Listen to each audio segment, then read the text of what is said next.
Lepo pozdravljeni.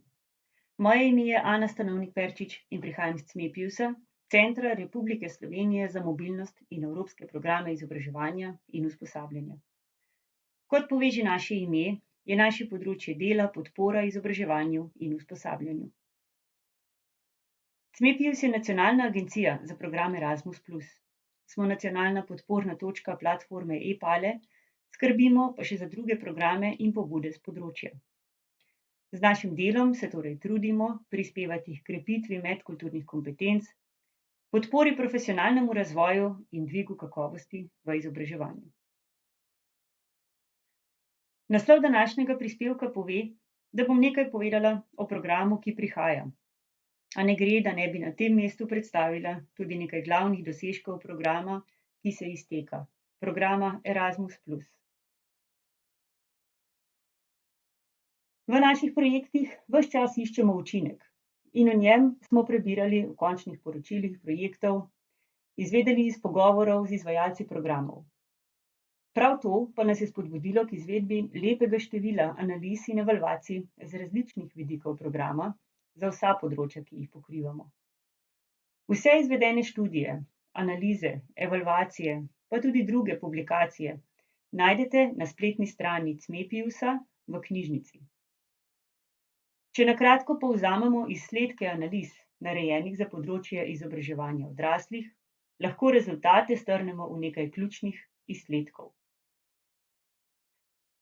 Razviden je pozitivni učinek sodelovanja v programu, ki se kaže tako na področju profesionalnega razvoja strokovnih delavcev.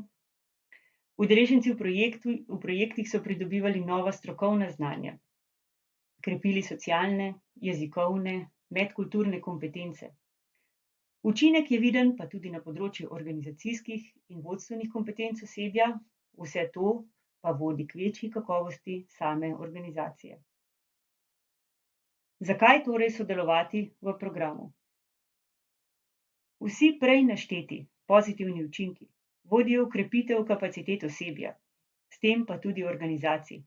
In ob tem seveda je neizbežen pozitiven učinek na sistem izobraževanja odraslih v Sloveniji. V okviru programa Erasmus+ smo za področje izobraževanja odraslih v 7 letih razdelili preko 7 milijonov evrov. Vi pa ste izvedli 31 projektov strateških partnerstev in 97 projektov mobilnosti. V tujini vas je, izobraževalci odraslih, v okviru projektov nova znanja pridobivalo skoraj 1200. S seboj pa ste popeljali skoraj 70 učečih se odraslih. Tematike, ki jih projekti pokrivajo, so izjemno raznolike. V projektih ste tako naslovili profesionalni razvoj, vrednotenje kompetenc, socialno vključenost in integracijo ranljivih ciljnih skupin, odrasle osebe s posebnimi potrebami in njihove družine, starejše in s tem povezane tematike, delo z različnimi ranljivimi skupinami, kot so zaporniki, brezposelni, mlajši odrasli. Razvijali ste različna orodja za delo z odraslimi, državljansko aktivnost, varovanje okolja. Že pred epidemijo pa je bila pomembna tematika na področju izobraževanja odraslih tudi skrb za zdravje. Zagotovo si želite pobrskati med projekti in si jih natančneje pogledati, preveriti, če morda lahko katero izmed vsebin uporabite tudi pri svojem delu ali jo nadgradite.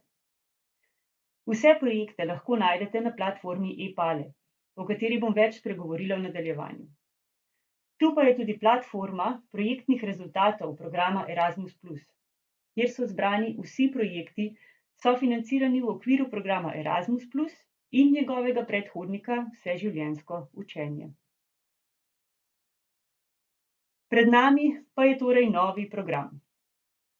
Ker ime še ni dokončno znano, mu zaenkrat rečemo Erasmus 2021-2027. Namen programa ostaja enak: podpirati izobraževalni, strokovni in osebni razvoj posameznika, prispevati k vzdržni rasti, delovnim mestom in socialni koheziji, krepiti evropsko identiteto. Tudi vsebinsko bo program sledil svojemu predhodniku. V novem programu so začrtane splošne prednostne naloge, ki jim bodo sledili projekti skozi celotno obdobje. To so vključenost in različnost, digitalizacija, aktivno državljanstvo. Poudarek pa bo seveda tudi na trajnostni in okoljski tematiki. Znani pa sta tudi že dve prednostni nalogi za področje izobraževanja odraslih, ki gresta seveda z roko v roki s smerjo razvoja, po kateri se pomika celotno področje izobraževanja odraslih. Preko profesionalizacije, krepitve zmogljivosti, izboljšanja kakovosti, poučevanja in učenja, povečanja udeležbe odraslih v izobraževanju in spodbujanja organizacij k udeležbi v programu, bomo stremeli k izboljšanju kakovosti formalnega, priložnostnega in neformalnega izobraževanja odraslih in k prispevanju k oblikovanju evropskega izobraževalnega prostora. Ohranjajo se tudi ključne značilnosti programa. Večjezičnost, mednarodna dimenzija, priznavanje spretnosti in kvalifikacij, širjenje projektnih rezultatov in seveda povečanje učinka, zahteva po odprtem dostopu do izobraževalnih gradiv in obenem odprt dostop do raziskav in podatkov in pa seveda skrb za zaščito, zdravje in varnost udeležencev. Omenila sem že, da struktura programa sledi shemi, ki smo jo vajeni iz njegovega predhodnika. Program bo še vedno razdeljen v 3 ključne aktivnosti. Mobilnost posameznikov, K1, sodelovanje za inovacije in izmenjavo praks, K2, podpora politikam, K3 in prečna aktivnost ostaja Jean Monnet. Mobilnost posameznikov in sodelovanje za inovacije in izmenjavo praks še naprej ostajata pod okriljem CNEPIUS-a. Vseeno pa novi program ponuja tudi nekaj novosti. Prva na področju mobilnosti posameznikov je Erasmus akreditacija. Akreditacija je namenjena tistim organizacijam, ki želijo vzpostaviti ali nadaljevati neko trajnejše mednarodno sodelovanje. Pridobitev akreditacije potrjuje, da je organizacija pripravila dolgoročen načrt za izvajanje mobilnosti v okviru širših prizadevanj za razvoj svoje organizacije. Akreditacija tudi omogoča poenostavljen dostop do možnosti financiranja ob rednih razpisnih rokih, ni pa nujen pogoj za pridobitev financiranja.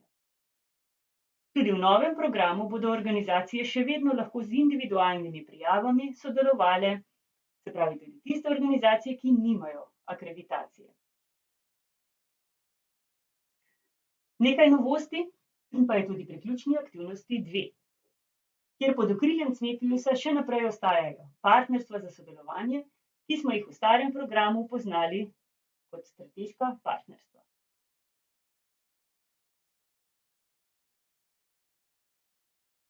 Že v starem programu smo poznali 2 tipa partnerstev in tako bo tudi v prihodnjem programu. Izvajali boste lahko partnerstvo za sodelovanje in pa mala partnerstva oziroma partnerstva manjšega obsega, ki bodo omogočala tudi sodelovanje zgolj 2 držav. O vsem skupaj vam bomo lahko več povedali, ko bo objavljen novi program oziroma ko bo objavljen novi vodnik za financiranje, novi vodnik za prijavitelje. Takrat vam bomo lahko več povedali tudi o rokih za prijavo, o datumih, ko bomo izvajali informiranje, vseeno pa lahko že zdaj povemo, da bodo roki predvidoma sledili shemi, ki je poznamo iz programa Erasmus+. Stalnica, ki ostaja z nami v novem programu, pa je platforma ePale. Platforma namenjena prav vam, izobraževalci odraslih. ePale predstavlja mesto, kjer se izobraževalci odraslih lahko med seboj povežete, predstavlja mesto srečevanj dobrih praks, znanj, idej. Tu lahko najdete uporabne vire, ki lahko obogatijo vaše delo. Lahko najdete partnerje za sodelovanje v mednarodnih ali nacionalnih projektih. Z e-pale lahko pokukate tudi v druge države, saj je na voljo v 24 uradnih jezikih Evropske unije. Za aktualnost in relevantnost vseh vsebin na različnih jezikovnih podstraneh pa skrbimo člani 38 nacionalnih podpornih služb. E-pale naslavlja izobraževalce odraslih. Zagotovo se tudi vi najdete na temle seznamu, ki je prikazan tukajle. Vabljeni, da se tudi vi pridružite skupnosti izobraževalcev odraslih iz vse Evrope, ki danes šteje že preko 78.000 članov. Na e-pale lahko najdete prispevke z različnih področij, ki so v grobem strnjeni v 5 sklopov. Podpora izobraževalcem, učna okolja, kompetence, politike in kakovost. Če vas zanima, kako se z določeno tematiko soočajo v kakšni drugi državi, poiščite prispevke na to temo v jeziku države, ki vas zanima. E-pale pa vam bo pomagal z osnovnim prevodom prispevka. V platformo je namreč integriran prevajalnik. Seveda pa toplo vabljeni, da vsebino prispevate tudi vi. Zagotovo imate znanje, izkušnjo, idejo, novico, ki jo lahko delite z ostalimi. Na e-pale lahko tudi zgolj predstavite svojo organizacijo in se tako predstavite ali preko iskalnika partnerjev poiščete organizacijo, s katero bi želeli vzpostaviti sodelovanje.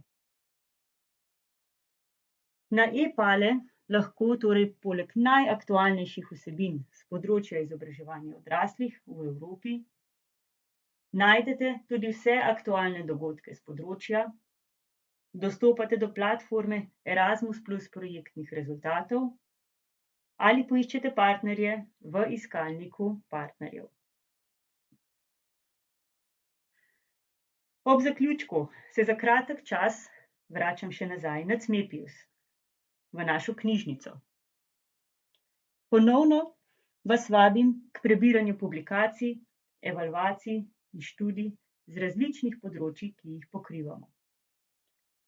Še posebej pa bi izpostavila študijo Profesionalni razvoj izobraževalcev odraslih in vloga programa EU, katere namen je bil predstaviti in umestiti profesionalni razvoj izobraževalcev odraslih v Sloveniji in preučiti vpliv programa EU na njihov razvoj. Ponosno predstavljamo tudi publikacijo z naslovom 7 let programa Erasmus Plus, v kateri so povzete številke in še pomembnejše izkušnje in nova znanja, pridobljena v okviru projektov in dogodkov preteklih 7 let. Vljudno vabljeni tudi, da pobrskate po drugih povezavah, ki vam jih ponujamo. Cmepius, e-pale in Erasmus Plus smo zelo aktivni na vseh družbenih omrežjih, na naših spletnih straneh, zato prijazno vabljeni, da pokukate med nas. Na tem mestu se vam najlepše zahvaljujem za vašo pozornost in vas vabim k vprašanjem. Hvala lepa.